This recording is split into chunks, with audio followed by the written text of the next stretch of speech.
Well, I was a Boys and Girls Club kid growing up in my hometown of Marlborough, Massachusetts.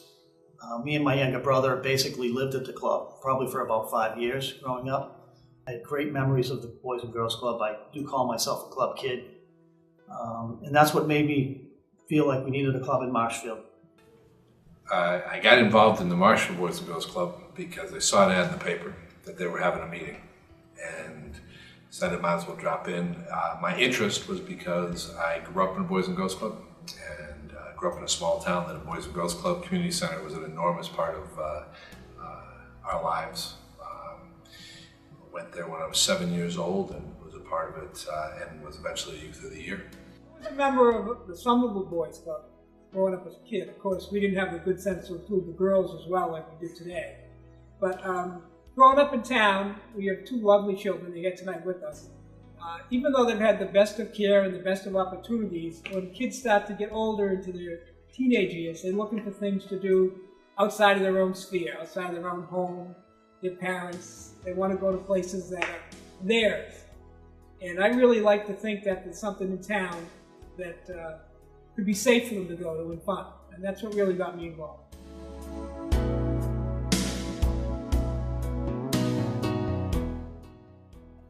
I got involved at the beginning, very interested in the organizational part of the whole setup. And I'm sure there's folks here tonight that will tell you I was the guy that got the list together and made sure we had the proper documents and things like that. But I also learned a lot about leadership because at one point I became the leader for 3 years.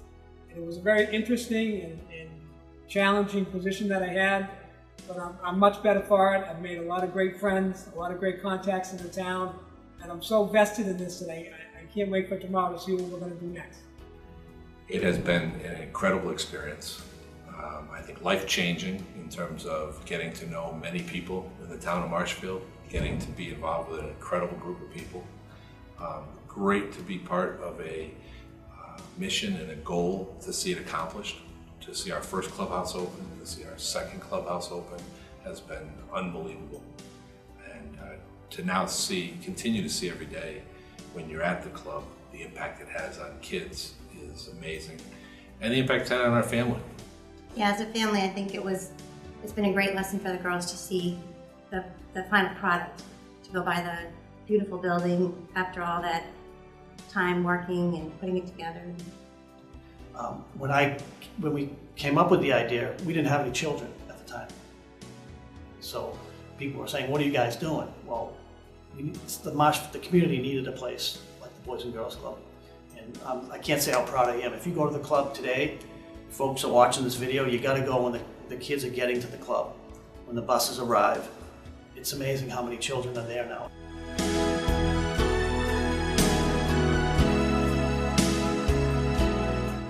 One or two important factors is hard to quantify, but the dedication of all the people who have gotten involved and the ability of the people that have become new throughout all the years we've done this to jump on board and catch on to the enthusiasm that happens within the Boys and Girls Club in terms of being a team and volunteer experience.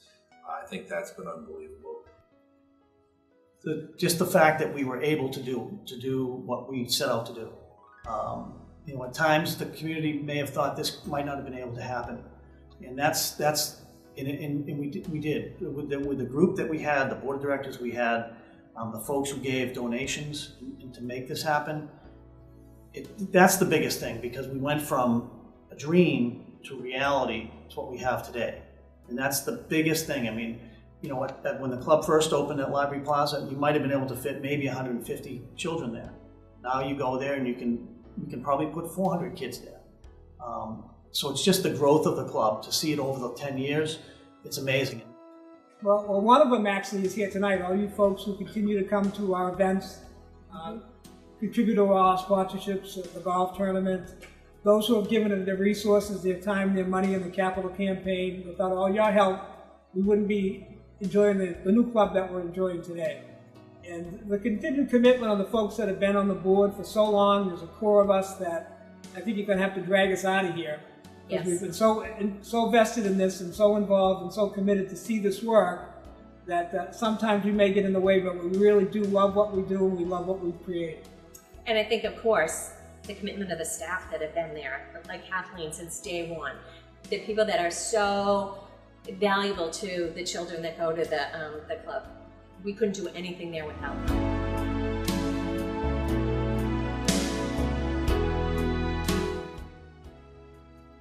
It's a place for the parents to have their kids have a safe place for their children. That's one of the biggest impacts. Like I said, when I go there and I go there, if the kids are getting dropped off, they're smiling getting dropped off that bus. There's a place for them to be safe, a place to go, where the parents don't have to really worry about their children, and that's one of the best things about the club. I get calls from people, how do I go about joining the club? My kid wants to join, to the point of working with the school department and now being the place that people want to, how do I get my kid on the bus? How do I do this? Has been just tremendous, I think, because the beginning, the middle, and the end of this entire mission has been about kids. And we live in a wonderful town. The kids are really a priority, and this thing has really taken off to be a great home for kids. It's pretty exciting, actually. Just in the last 6 to 12 months, I think we've really expanded our collaborations in the community. We've gone outside of just the kids coming to the club, but also organizations that exist in the community. There's a hospice group that meets at the club once a week. A lot of different community events, community organizations that aren't directly related to the club, but are one, taking advantage of the space, and two, just kind of broadening our message that we're not just a club for the kids, we're a club here for the community.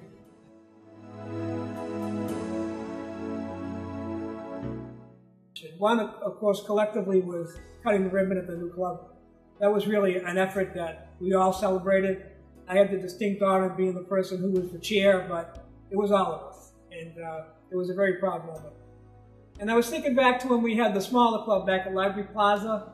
We probably had 40 kids a day that came, kids that really needed to be there.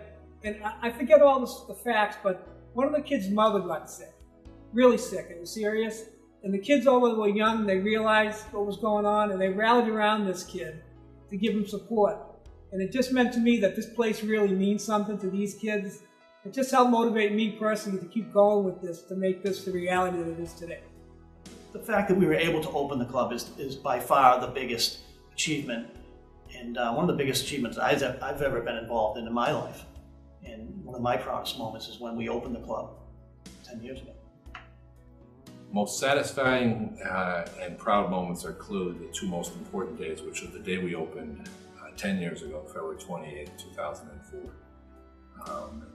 when we opened with nighttime fireworks, which was certainly a first for Marshfield. And then June 29th, when we opened the new clubhouse. Those certainly have been the culmination, but there's so many other days in the middle there that we just accomplished things that were just unbelievable, that we didn't think, I think a whole group of us weren't sure could ever happen. But those 2 days you sat back and, wow, we did this.